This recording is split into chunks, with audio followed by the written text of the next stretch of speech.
Don't forget to check out and grab your copy of our 2 newly released books, Football: A Love Story and What Did Football Teach Me? These books feature over 100 stories from current and former coaches, players, executives, and entertainers from across the football landscape, describing what got them involved in the game, what they love about it, and what life lessons the game taught them. You can find your copy or order your copy from our website at footballgameplan.com/books. What we do here is go back.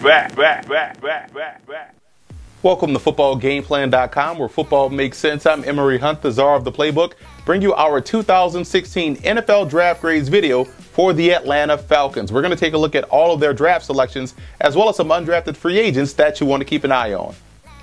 The Falcons wanted to add more punch to the defensive side of football, which was evident by the early part of their draft, and safety Keanu Neal out of Florida raised a lot of eyebrows in the media, but Neal can flat out ball and reminds me a lot of former Falcon safety William Moore. In the 7th round, Atlanta grabbed a nice receiving option in Devin Fuller out of UCLA, who has a good shot to crack the rotation.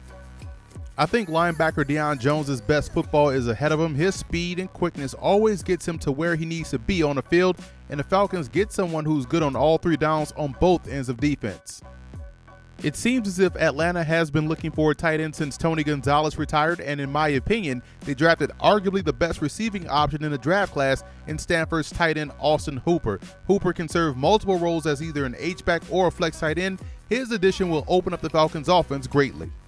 Devondre Campbell out of Minnesota at 6'4", 232 had a really good week of practice at the East-West Shrine game this past January, and I think the inconsistency that you saw in his Gopher career was due to the lack of a defined role. And in Atlanta, I believe that role will not only be clearly defined, but specific, which in turn should help him maximize his immense potential.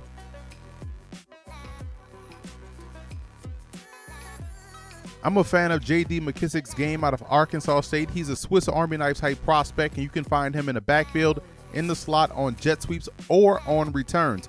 That type of both versatility and multiplicity gives the former Red Wolf star a chance to make it.